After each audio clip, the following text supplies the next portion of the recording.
How's it going, everyone? It is Drago. So I absolutely love the Mortal Kombat games, and with the new movie out, I want to talk about it. So I wanted to go over like things I enjoyed about the movie and like things I kind of liked and some things I didn't really like. For the most part, I'm not entirely gonna review it. Like I really like this movie, so I would recommend going to see it. So spoilers for the Mortal Kombat movie. So the things I liked. Number one, and this is my favorite character within the Mortal Kombat franchise, SubZero. I mean, this is technically not the SubZero, like I like his brother more, besides like the opening bit, but like when he first appeared in like the modern day storyline and he's hunting Cole, like his freaking entrance where they're like eating and then it's like snowing and then like the table starts freezing over, that is freaking dope, man. I loved his entrance. I thought he was like terrifying looking. He was so cool, man. I loved it. I also like love when he's periodically showing up to like go kill a person. He just like casually freezes everything. Like he's just trying to terrify them by freezing everything. Like pretty much anytime you start to see Frost, you're like, oh no, he's coming, no. His fight with Jax was pretty good. Like when he was freezing off the arms, that was like really cool looking. The other most notable thing for me is the Scorpion SubZero fight, which I quite enjoyed. I loved all the moves he did throughout that fight, that he like does like the ice clone and stuff, and pretend Cole wasn't there for a second, but like between just Scorpion and SubZero, that fight was really good. I pretty much called this immediately that since this is Bihan SubZero, that he would die, and he does die, and the way he does die, he actually kind of like looks burnt to where he kind of does look like Noob Saibot. So I was like, oh my goodness, he's gonna come back as Noob Saibot. It's gonna be so freaking cool.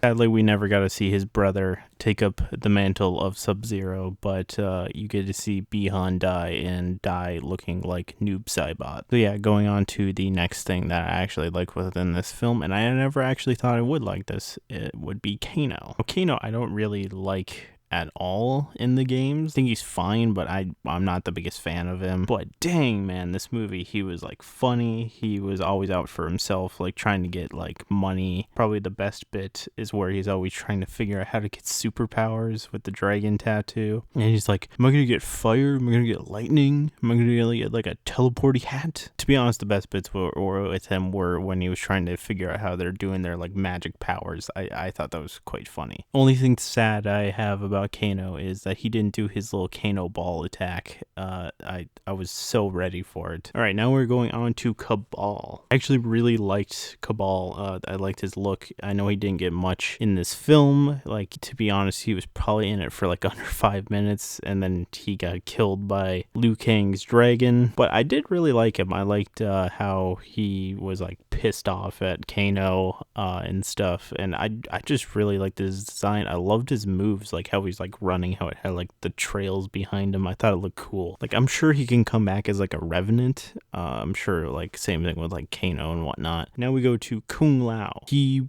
pretty much same thing as Kabal, less than like 5 minutes, but I loved his first entrance where he like comes out from the hat and does the spin and whatnot. And then pretty much the other only notable thing that I really liked from Kung Lao was his fatality. For YouTube side of things, I probably can't show any of that. Like up until that point, I'm like, oh, this movie's like practically like PG-13. Like there hasn't been anything to really make it R, and then that happened. And then I'm like, oh, yeah, this is an R-rated film. Pretty much the other thing I really liked about this film is like they had a ton of Easter eggs for characters to come, and like showing previous Mortal Kombat tournaments. Like you see like previous Mortal Kombat tournament, like you see Shao Kahn as like a painting on a wall. You see like a newspaper clipping that's got like Nightwolf on it. Like I loved all that little stuff of like, oh yep, there's that person, they're gonna come just maybe sometime soon, who knows. I don't know, it was just kind of fun as Mortal Kombat fan just to see all the little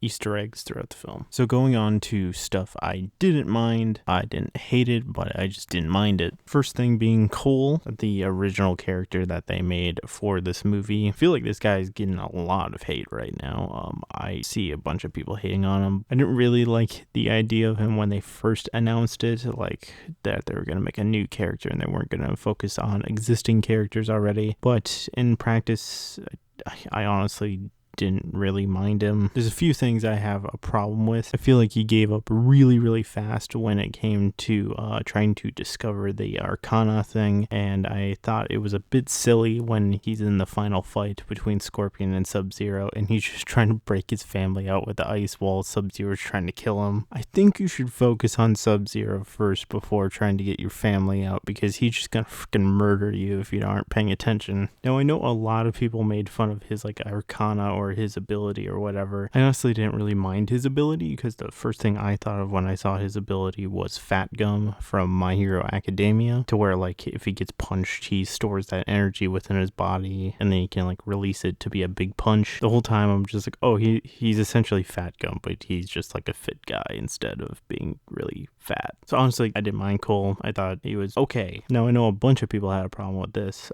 Shang Tsung attacking people before the tournament actually begins. I know a bunch of people were like, oh man, he's not allowed to break the rules. That's against the rules of Mortal Kombat. Why aren't the Elder Gods getting involved? And even the movie acknowledges that he's like, the Elder Gods don't care. And to be honest, this is Shang Tsung. He is going to lie. He's going to kill. He is going to backstab at any time or break any rule possible. Do you think he's really gonna let, like, oh, they're not supposed to kill you before the tournament? Do you think Shang Tsung is really gonna let that fly? No, he doesn't care, man. So I was totally fine with it, because I'm like, that's in Shang Tsung's character 100%, that he would totally break those rules and totally kill any champion before this tournament to make the odds better in his favor. And if he realizes that the Elder Gods are going to be lazy and not care about it, then yeah, he is totally going to take advantage of it. Now, for the stuff I did not like, I know people are going to be, this is blasphemy, but Scorpion after finding his family dead. So this one, I just feel he didn't have much emotion after like witnessing his whole clan and family die. He didn't even seem to have much rage in him at all. And he's supposed to be like vengeance, man. Like, angry, come on. But the main reason why I feel that this was like maybe less impactful for me, and maybe why I'm not like, oh man, that scene was the best ever, was because they did a movie more recently called Mortal Kombat Legends Scorpion's Revenge. So essentially the two movies, their openings are basically the exact same. They both start with Lin Kuei killing the Shirai Ryu. I feel like Scorpion's Revenge had a better reaction to him witnessing his family's death and his whole clan's death, to where like it just broke everything in his mind and he practically became pure vengeance, where he was like super brutally like killing off all the freaking Lin Kuei and trying to go for SubZero, and like he was like even being frozen and he was even trying to break through the ice to still try and kill SubZero. He wasn't gonna let it stop him. And also their first fight, SubZero and Hanzo, I feel was a little bit better in the Scorpion's Revenge one. To be honest, he didn't really,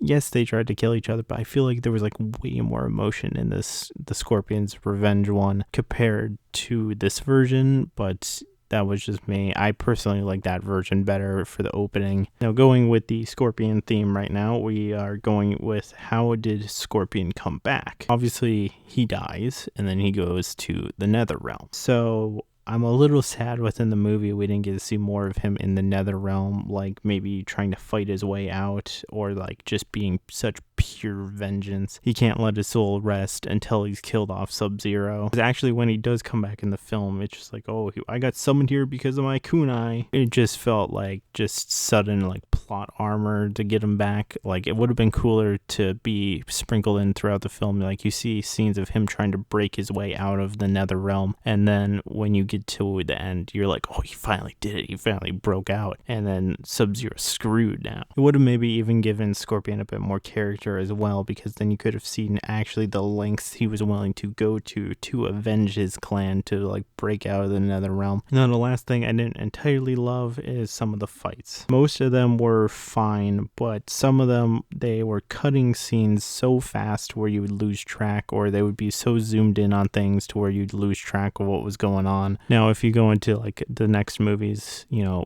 that would be a main thing I would say you have to maybe work on, is making the fight choreography and just like not cutting so much to make it so it's more fluid. Otherwise, at the end of the day, I really love this film. I thought it was really great, and especially for a video game movie, and they always have bad reputations of being really, really bad movies, this one was really, really solid. The whole time I had fun watching it. I thought it was a great pretty much all the way through. And to be honest, all my problems are just honestly really little gripes. If you go into the sequel, we can fix all these things. And I really want there to be the sequel to this movie because I really love to see the tournament, and also I'd love to see SubZero's brother actually take up the mantle of being SubZero because he's my favorite character, so I really want him to show up. And maybe you'll get like a cameo from like Shao Kahn as like another villain, and like see him trying to invade the realms and stuff and be like, I'm Shao Kahn. But I'm sure they could probably take the criticism from this film and, you know, fix the problems and maybe make it a flawless film. Thank you for watching. This is Drago, signing out.